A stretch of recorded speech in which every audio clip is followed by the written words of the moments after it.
Permettez-moi d'être très clair sur une chose avant d'aller plus loin.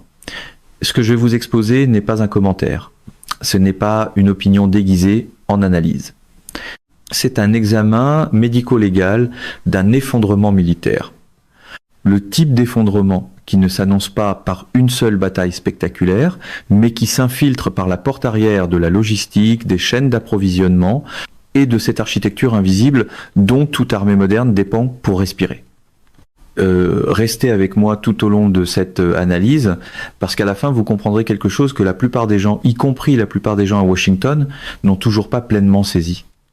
J'ai passé des décennies au cœur de l'appareil américain de sécurité nationale, j'ai été chef de cabinet du secrétaire d'État, j'ai été dans les salles où les vraies décisions étaient prises, et pendant tout ce temps, dans tous les conflits que j'ai étudiés, tous les plans de guerre que j'ai examinés, toutes les évaluations du renseignement que j'ai lues, j'ai jamais vu, pas une seule fois, une campagne d'interdiction des chaînes d'approvisionnement exécutée avec la vitesse, la précision et la logique stratégique globale que l'Iran vient maintenant de démontrer contre l'armée israélienne.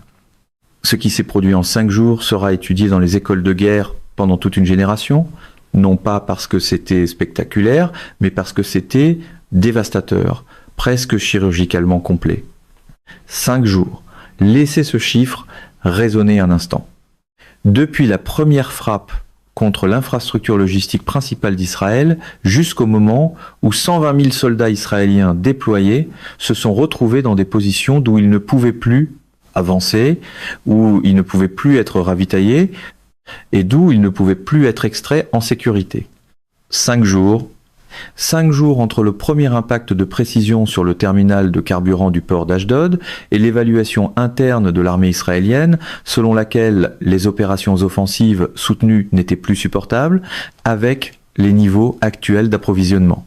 5 jours entre la campagne d'interdiction des chaînes d'approvisionnement la plus ambitieuse de l'histoire militaire moderne et la paralysie fonctionnelle d'une force militaire que les États-Unis et Israël mis 50 ans, et des centaines de milliards de dollars à construire et à maintenir.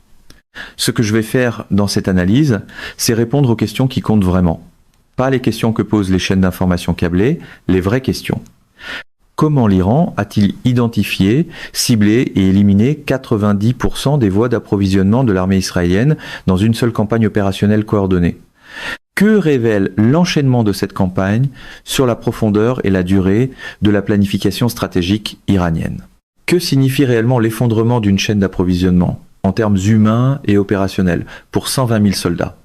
La mathématique du carburant, l'arithmétique des munitions, le calendrier de la nourriture et le point où la privation physique se transforme en incapacité militaire qu'aucune compétence tactique ne peut surmonter. Pourquoi les États-Unis, avec tout leur groupe aéronaval, leurs avions de transport lourd et leur infrastructure logistique, ont-ils été incapables d'exécuter l'opération de ravitaillement d'urgence que la survie d'Israël exigeait? Et que révèle cette incapacité sur les véritables limites de la projection de puissance américaine dans un environnement opérationnel réellement contesté? Et finalement, que se passe-t-il maintenant? Qui détient l'initiative et à quoi ressemble le Moyen-Orient de l'autre côté de cet effondrement? Si vous cherchez une analyse qui dépasse les manchettes pour entrer dans la réalité opérationnelle, restez avec moi parce que la suite est là où cette histoire devient véritablement lourde de conséquences. L'architecture opérationnelle de ce que l'Iran a exécuté pendant ces 5 jours n'a pas été improvisée. Je veux que ce soit absolument clair. Parce que le réflexe dans le commentaire occidental est d'attribuer les succès militaires d'acteurs non occidentaux à la chance, à la confusion de l'autre camp, ou à une anomalie opérationnelle quelconque qui permet d'expliquer le résultat sans exiger une révision fondamentale des hypothèses de départ. Ce réflexe est faux dans ce cas-ci. Ce que l'Iran a exécuté était le produit d'années, et je n'emploie pas ce mot à la légère, de collecte systématique, de renseignements, de développement de cibles et de planification opérationnelle. C'était une campagne en 5 phases, où chaque phase visait une couche précise du système logistique de l'armée israélienne, et où la séquence avait un objectif explicite, faire en sorte que la destruction de chaque couche empêche toute couche survivante de compenser. Pour comprendre pourquoi cette campagne a fonctionné, il faut d'abord comprendre à quoi ressemble réellement la chaîne d'approvisionnement d'une armée moderne. L'image populaire des camions qui se rendent au front avec des boîtes de munitions est à peu près aussi exacte que de décrire un avion de chasse moderne comme une machine volante avec des canons. Un système logistique militaire est une architecture complexe et interdépendante, avec de multiples nœuds, de multiples voies et de multiples redondances précisément conçues pour survivre à une perturbation en un point donné. Le système de l'armée israélienne, raffiné pendant 50 ans avec l'aide technique américaine et financé par l'aide militaire américaine, figurait parmi les architectures logistiques les plus sophistiquées de la région. Les planificateurs opérationnels iraniens comprenaient cette architecture dans ses détails précis. Ils comprenaient où se trouvaient les redondances. Plus important encore, et c'est là que la sophistication professionnelle de cette campagne devient vraiment frappante, ils comprenaient qu'une attaque simultanée contre toutes les voies redondantes élimine entièrement l'avantage de la redondance. Il n'y a pas de solution de rechange quand toutes les solutions de rechange ont été frappées au même moment. La première phase a commencé à 2h40 du matin, le premier jour, par des frappes de précision simultanées contre les 3 installations portuaires fonctionnelles d'Israël, Ashdod, qui sert de principal terminal d'importation militaire et traite environ 55% des importations d'équipements et de munitions de l'armée israélienne par voie maritime, a encaissé 34 impacts dans un ensemble de frappes qui a duré 28 minutes. Le ciblage à l'intérieur d'Ashdod n'était pas aléatoire. Les grues de manutention de conteneurs servant le terminal de fret militaire ont été frappées individuellement. La jetée de déchargement du carburant a été détruite selon une séquence conçue pour provoquer un effondrement structurel complet plutôt que des dommages réparables. Le complexe d'entrepôts militaires sous douane a reçu des impacts d'ogives pénétrantes conçus pour provoquer une détonation interne des munitions stockées, non seulement pour faire s'effondrer la structure extérieure, mais pour détruire ce qu'elle contenait. Haïfa, le port du Nord, qui sert de principale porte logistique pour les forces sur le front Nord, a encaissé 40 et un frappe avec un ciblage précis de son terminal de carburant militaire et de la liaison ferroviaire reliant le port au réseau de base logistique avancé. Le port de la mer Rouge, qui représente la seule voie d'importation maritime non méditerranéenne d'Israël, a été frappé par 18 armes qui ont détruit son infrastructure de manutention de conteneurs et coupé ses connexions routières et ferroviaires avec le reste du pays. Au lever du soleil, le premier jour, 90% de la capacité d'importation maritime d'Israël avait disparu. Le système logistique de l'armée israélienne dépend d'un ravitaillement maritime continu pour reconstituer des consommables. Carburant, munitions, nourriture, pièces de rechange. Ces éléments sont consommés par les opérations de combat à des rythmes qu'aucun stock national ne peut couvrir indéfiniment. Ce système avait perdu sa principale voie de reconstitution avant que la plupart des gens à Tel Aviv soient réveillés. Mais si vous pensez que c'était toute l'étendue de la campagne, c'était pas le cas. La deuxième phase avait déjà commencé avant même que la première ne soit complètement terminée.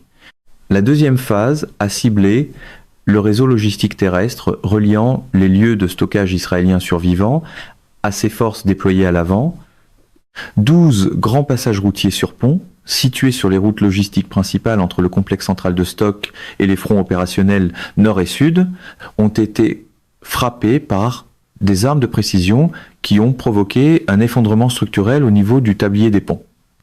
Pas des dommages nécessitant des réparations, mais une destruction nécessitant une reconstruction complète. Les lignes ferroviaires desservant le corridor logistique nord ont été frappées à 9 points distincts, chacun choisi pour maximiser la longueur de voie rendue inutilisable par un seul impact. Cette phase reflète une logique de ciblage que tout analyste militaire sérieux devrait reconnaître comme sophistiquée.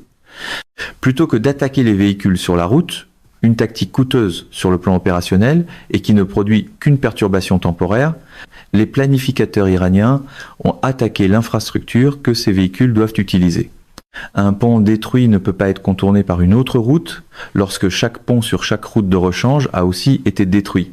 La capacité logistique terrestre de l'armée israélienne n'a pas été dégradée, elle a été structurellement éliminée La troisième phase, menée entre les heures 18 et 36, a ciblé les dépôts logistiques avancés, les stocks maintenus sur le théâtre pour soutenir les opérations pendant une période définie sans ravitaillement.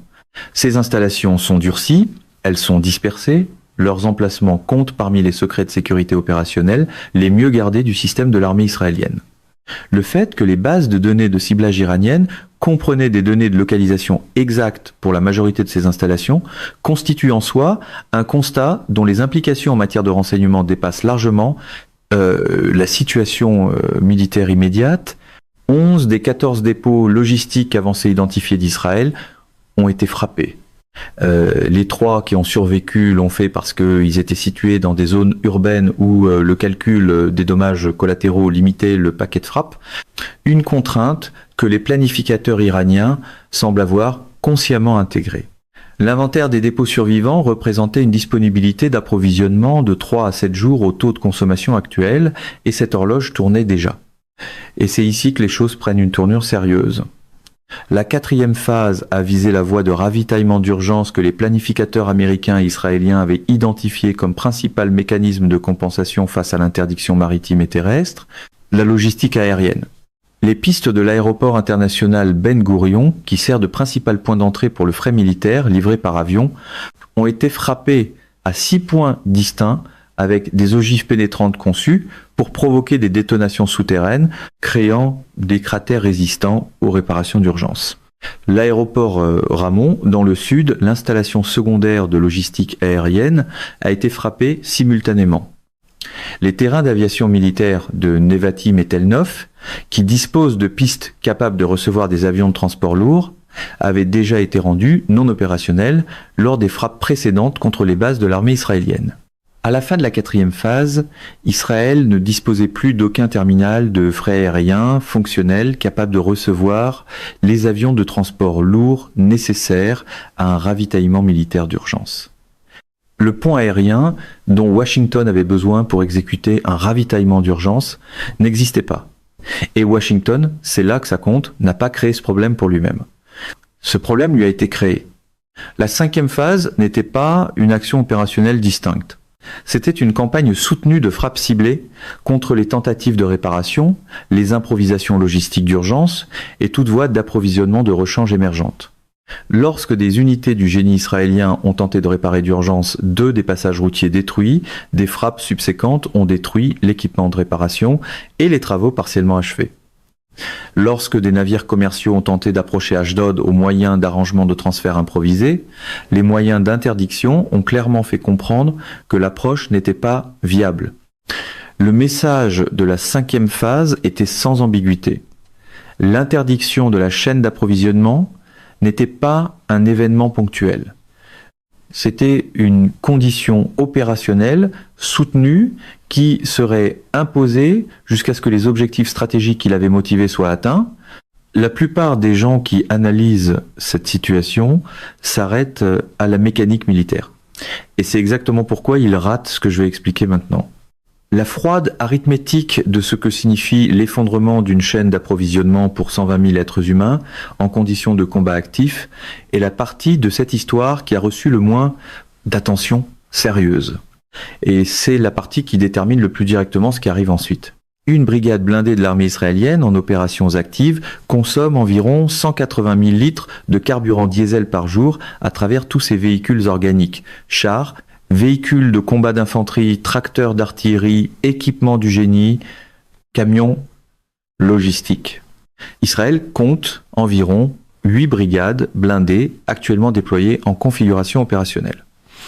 À ce rythme de consommation, l'inventaire de carburant ayant survécu aux frappes des phases 1 et 3, estimé à environ 40% des niveaux d'avant la campagne, représentait entre 4 et 6 jours de consommation opérationnelle.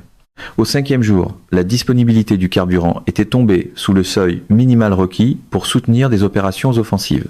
Des véhicules blindés ont commencé à être immobilisés non pas par l'action ennemie, mais par des réservoirs vides. C'est un fait qu'il faut laisser peser de tout son poids. Le carburant d'aviation présente une contrainte encore plus aiguë.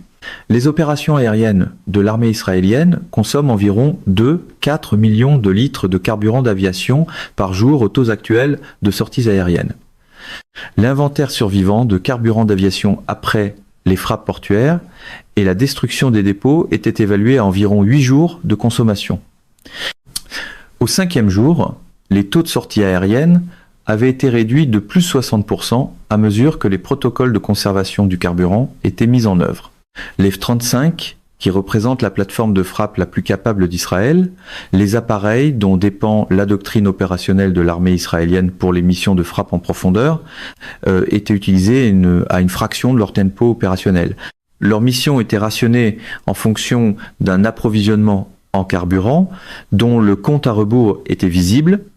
La consommation de munitions dans un combat soutenu est énorme, d'une manière que la planification en temps de paix sous-estime constamment. Un bataillon d'artillerie israélien tirant à des cadences soutenues standards dépense environ 800 obus par jour.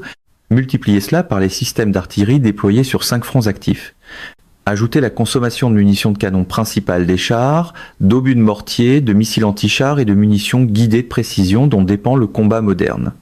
Et le chiffre quotidien de consommation de munitions atteint des milliers de tonnes. L'inventaire survivant des dépôts avancés après la 3e phase représentait environ 5 jours de consommation à un tempo opérationnel réduit. Au 5e jour, plusieurs unités d'artillerie avaient signalé l'épuisement des stocks de munitions disponibles et l'arrêt des missions de tir. La nourriture est la variable qui affecte le plus directement la dimension humaine de cet effondrement et c'est celle qui est le plus constamment sous-estimée dans l'analyse militaire professionnelle. L'approvisionnement en rations militaires pour 120 000 membres du personnel exige environ 360 tonnes de nourriture par jour. La doctrine de l'armée israélienne prévoit que les unités avancées transportent 3 jours de rations organiques. Au 4e jour, les unités dans les positions les plus avancées consommaient des réserves de rations d'urgence destinées à de véritables situations de dernier recours. Au 5e jour, les évaluations opérationnelles dans plusieurs secteurs incluaient les mots qu'aucun commandant militaire ne veut écrire. Efficacité au combat du personnel dégradé par insuffisance nutritionnelle. Disons-le simplement pour ce que cela signifie. Les soldats avaient faim. Les soldats qui ont faim prennent des décisions différemment des soldats qui sont nourris. Et une armée dont les soldats prennent des décisions différentes n'est pas l'armée que ses commandants avaient planifiée. La dimension logistique médicale ajoute une autre couche de préoccupation aiguë. Les unités chirurgicales de campagne, les installations de traitement des traumatismes et les systèmes d'évacuation des blessés dépendent tous d'un ravitaillement continu en matériel médical consommable, produits sanguins, fournitures chirurgicales, stocks pharmaceutiques qui ont une capacité organique de transport très limitée. Au 3e jour, plusieurs installations médicales de campagne fonctionnaient à capacité réduite en raison de pénuries de consommables. Au 5e jour, la situation logistique médicale était devenue une contrainte directe sur la prise de décision opérationnelle, alors que les commandants intégraient la capacité de traitement des pertes dans leur évaluation des opérations qui pouvaient être soutenues. Restez avec moi, parce que cette prochaine partie change tout dans notre manière de comprendre ce que la réponse de Washington a réellement révélé. J'ai été à l'intérieur du système américain de sécurité nationale. J'ai été dans les salles où se fait la planification de contingence. J'ai lu les évaluations. J'ai compris les hypothèses intégrées à la planification militaire américaine. Et ce qui me frappe le plus dans l'incapacité des États-Unis à exécuter un ravitaillement d'urgence n'est pas politique, c'est physique. C'est la collision entre les hypothèses de planification et la réalité opérationnelle, et le résultat de cette collision est aussi révélateur que tout ce qui s'est produit du côté israélien. La planification du ravitaillement d'urgence, qui a commencé à Washington dans les heures suivant les frappes de la première phase, s'est heurtée à 3 problèmes successifs. Ces problèmes se sont combinés en ce que je ne peux décrire que comme une contrainte opérationnelle insurmontable. Le premier problème était la capacité de débit. Les avions de transport lourd américains C-17 et C-5 peuvent chacun transporter environ 70 à 80 tonnes de fret par vol. Le seul besoin militaire d'Israël en carburant, de 4 millions de litres de carburant d'aviation par jour, équivaut à environ 2000 tonnes de carburant qui doivent être livrées chaque jour simplement pour maintenir les taux actuels réduits de sorties aériennes. À 75 tonnes par sortie de C-17, ce seul besoin en carburant exige 27 sorties de transport lourd par jour, avant même de tenir compte des munitions, de la nourriture, des fournitures médicales et des pièces de rechange. L'ensemble de la flotte de C-17 de l'USAF compte environ 220 appareils. Tous ne sont pas disponibles pour une seule opération. Le débit aérien requis pour compenser la perte de la logistique maritime dépasse physiquement ce que les moyens américains de transport lourd disponibles peuvent fournir. C'est pas un échec politique, ce sont des mathématiques. Le deuxième problème était l'infrastructure de réception. Les frappes de la quatrième phase qui ont détruit les systèmes de piste de Ben Gurion ont éliminé le principal point d'entrée du fret livré par avion. L'aéroport Ramon était tout aussi non fonctionnel. Les aérodromes militaires dotés d'une capacité adéquate de manutention du fret avaient été détruits lors des frappes antérieures contre les bases. Les ingénieurs militaires américains peuvent réparer des pistes cratérisées, mais pas dans le délai pertinent à une crise aiguë d'approvisionnement, et pas lorsque l'opération de réparation elle-même est soumise à des frappes subséquentes contre l'équipement et le personnel de réparation. Le troisième problème était l'environnement de menace.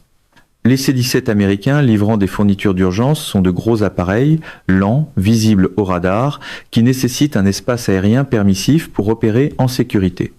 Les mêmes moyens iraniens de défense aérienne et de frappe qui avaient exécuté la campagne d'interdiction de l'approvisionnement avaient démontré à la fois la capacité et la volonté d'engager des cibles dans tout le théâtre opérationnel.